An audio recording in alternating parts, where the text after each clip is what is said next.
بسم اللہ الرحمن الرحیم۔ معزز سامعین کرام، ہر انسان ایک وقت تھا کچھ نہیں تھا، مٹی کے ذرات تھا جس کی کوئی حیثیت نہیں تھی۔ مٹی کے ذرات کی یہ حیثیت ہوتی ہے کہ اس کو پھونک دیا جائے تو وہ اڑ جاتا ہے، اس کو جھاڑ دیا جائے تو گر جاتا ہے، لیکن اللہ رب العزت نے ان مٹی کے ذرات سے کھانے کی چیزیں اور غذائیں بنائیں، پھر ان غذاؤں سے ایک ناپاک گندا قطرہ بنایا، ایسا ناپاک قطرہ جس سے انسان کو گھن آتی ہے، ایسا ناپاک قطرہ جو کپڑے میں لگ جائے تو بغیر دھوئے پاک نہیں ہوتا، ایسا ناپاک قطرہ جو جسم سے صرف نکل جاتا ہے تو انسان بغیر نہائے پاک نہیں ہوتا۔ اللہ رب العزت نے ایسے قطرے کو انسان کی شکل میں بنا کر سننے، دیکھنے، بولنے اور سمجھنے کی صلاحیت، طاقت دے کر اس دنیا میں پیدا فرمایا۔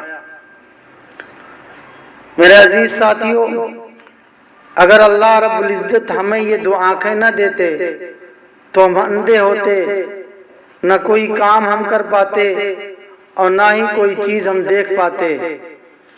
اپنے ماں باپ کو، اپنے بیوی بچوں کو، یہاں تک کہ ہم اپنے آپ کو نہ دیکھ پاتے کہ ہم کس طرح سے ہیں۔ اگر اللہ رب العزت ہماری عقل، ہمارے دماغ کو صحیح سالم نہ بناتے تو ہم چلتی پھرتی لاش کی طرح ہوتے، ہماری کوئی حیثیت نہ ہوتی۔ اگر اللہ رب العزت ہماری زبان میں بولنے کی صلاحیت نہ رکھتے تو ہم گونگے ہوتے، ہم اپنے دل میں پیدا ہونے والی تمناؤں اور آرزوؤں کا نہ اظہار کر پاتے۔ اگر اللہ رب العزت ہمارے ہاتھ پیر صحیح سالم نہ بناتے تو ہم لولے لنگڑے ہوتے، ہم دوسروں کا محتاج بن کر زندگی گزارتے۔ اگر اللہ رب العزت ہمارے چلنے کے لیے زمین نہ بناتے تو ہم کس طرح چلتے اور کس پر چلتے؟ اگر اللہ رب العزت زمین نہ بناتے تو ہم غلہ کہاں اگاتے؟ ہم تو بھوکے مرنے لگتے۔ اگر اللہ رب العزت زمین سے پانی کے چشمے جاری نہ فرماتے تو ہم پیاسے مرتے۔ کس چیز کو پی کر ہم پیاس بجھاتے؟ کس چیز سے نہا کر اپنے آپ کو پاک صاف اور ستھرا رکھتے؟ اگر اللہ رب العزت ہوا نہ بناتے تو ہم کس چیز کی سانس لے کر زندگی گزارتے؟ آج بھی اگر اللہ رب العزت ہوا سے یہ کہہ دیں، اے ہوا، جب تک میں حکم نہ دوں کسی کے ناک میں مت جانا، میرے عزیز ساتھیو، 5 منٹ بھی نہیں گزریں گے، نہ جانے کتنی لاشوں کے ڈھیر لگ جائیں گے۔ اللہ رب العزت ہر انسان پر ہر سانس میں 2 مہربانیاں کرتے ہیں، ایک باہر سے اندر لے جاتے ہیں، دوسرے اندر سے باہر لاتے ہیں۔ اگر اللہ رب العزت باہر والی ہوا کو باہر ہی روک دیں تب بھی انسان مر جائے، اگر باہر والی اندر جائے مگر اندر والی باہر نہ آئے تب بھی انسان مر جائے۔ معلوم یہ ہوا کہ ایک سانس میں اللہ رب العزت ہم انسانوں پر 2 احسانات کرتے ہیں، ایک اندر سے باہر اور ایک باہر سے اندر کو لے جاتے ہیں۔ میرے عزیز ساتھیو، جب اللہ رب العزت کے ہمارے اوپر اتنے احسانات ہیں تو چاہیے یہ تھا کہ ہر وقت ہماری زبان اس کے شکر میں اور ہمارا دل ہر وقت اس کے ذکر میں مشغول رہتا۔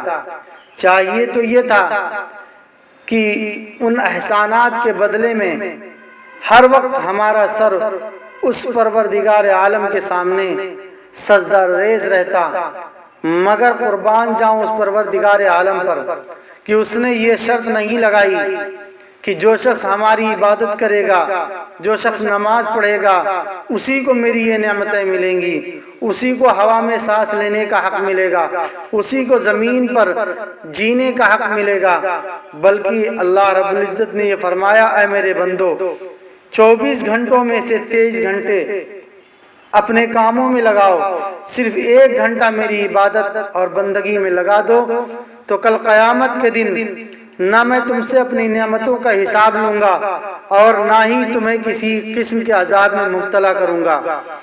لہذا جو شخص اللہ رب العزت کی عبادت کرتا ہے، 5 وقت کی نمازیں پڑھتا ہے، تو گویا وہ اپنے جسم کے ان 5 نعمتوں کا شکریہ ادا کرتا ہے جو اللہ رب العزت نے اس کو دی ہیں۔ نمبر 1 دیکھنے کی طاقت، نمبر 2 سننے کی طاقت، نمبر 3 بولنے کی طاقت، نمبر 4 سونگھنے کی طاقت، نمبر 5 سمجھنے اور سوچنے کی طاقت۔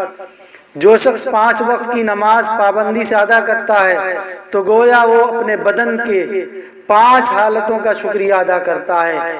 نمبر 1 کھڑے ہونے کی حالت، نمبر 2 بیٹھنے کی حالت، نمبر 3 لیٹنے کی حالت، نمبر 4 سونے کی حالت، نمبر 5 جاگنے کی حالت کا شکریہ ادا کرتا ہے۔